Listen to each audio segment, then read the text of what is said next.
What is going on, you guys? Namakan here, bringing you my perspective as to what entertainment is bringing us.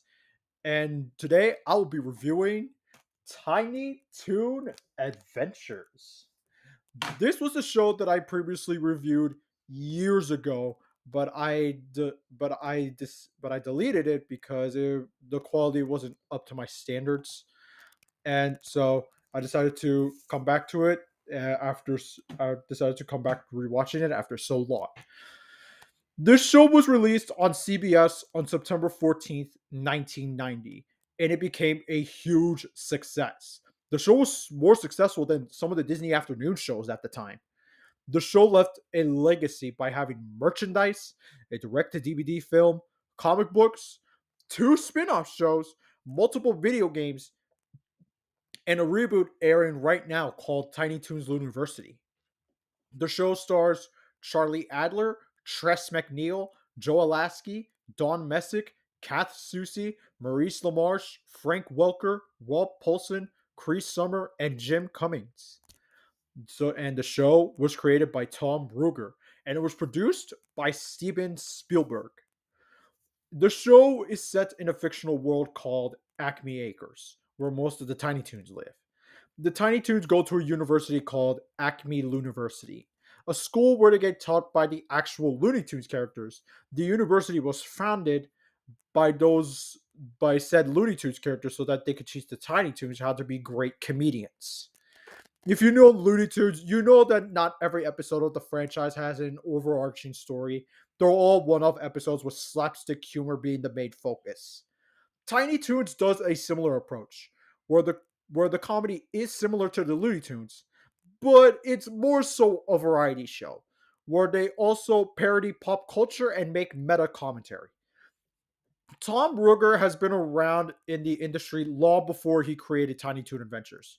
He was a writer and an animator for some of the shows during the dark ages of animation.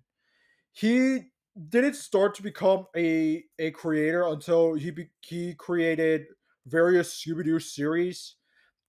He created the 13th Ghosts of Scooby Doo, and it while the show stands as the shortest Scooby Doo ever, Warner Brothers gave him another chance to create another Scooby Doo show, and this time it was actually successful and had stood ground for a while.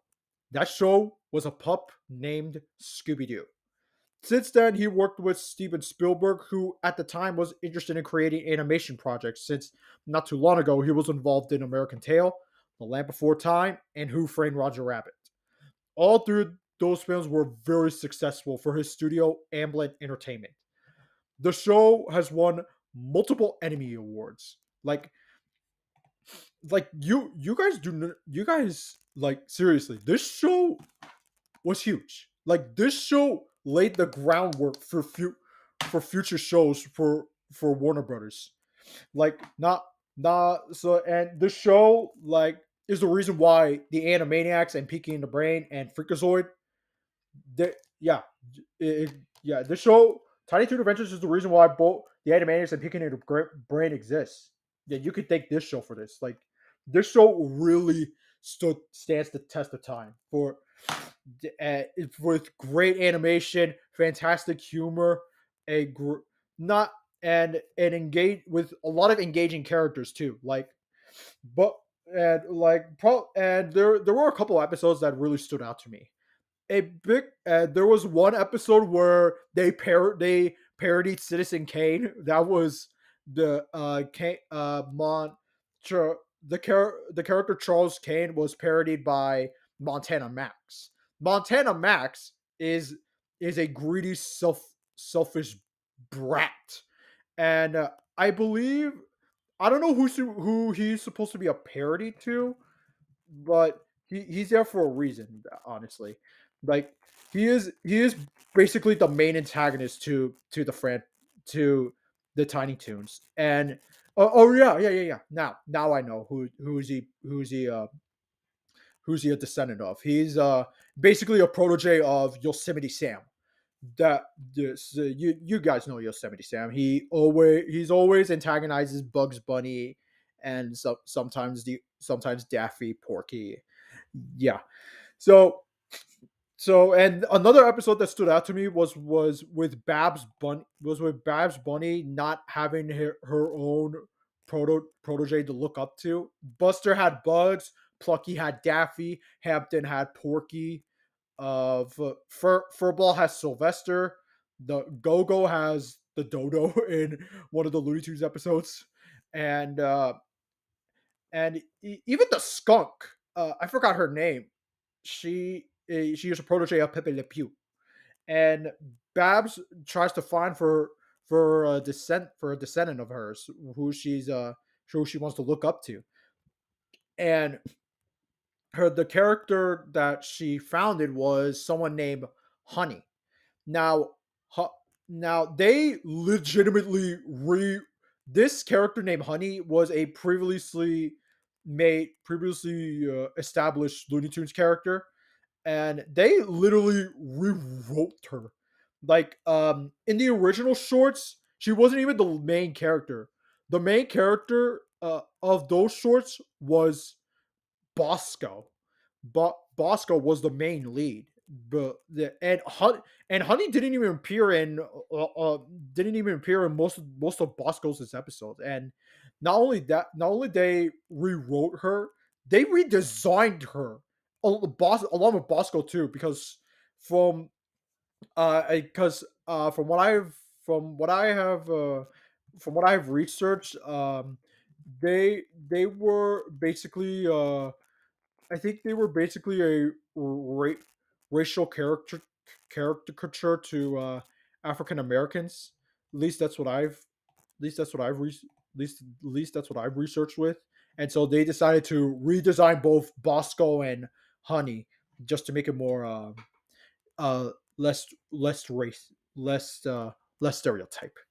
But yeah, those are some of the episodes that really stood out to me personally. I really like this show. I do give the Animaniacs and Pinky and the Brain the edge, but Tiny Toon Adventures does still hold the ground hold its ground on its own, and it's a show that I would highly recommend to anyone. Yeah, it. I would most likely recommend this show over Tiny Toons University because so if you didn't know, but Buster and Babs are both bunnies, but they have stated multiple times that they have no relation. In Tiny Toons University, they're twins. I I'm not sure why they decided to change that. That never sat right with me. So I think that's why I never bothered to watch it. Along with the fact that it's on HBO Max, and yeah, and I do not want to I do not want to give David Zaslav my money. So yeah, and so yeah, I would definitely do not sleep on this, please. This show is a classic for a reason. This show is this show is the reason why there are so many people that look fondly on Tiny Toons, the Tiny Toon Adventures, and yeah, what did you? And I personally really like this show.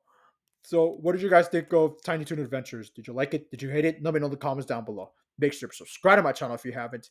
And and if you want to, you can also follow my Instagram, Backlog, and Letterboxd down in the description down below.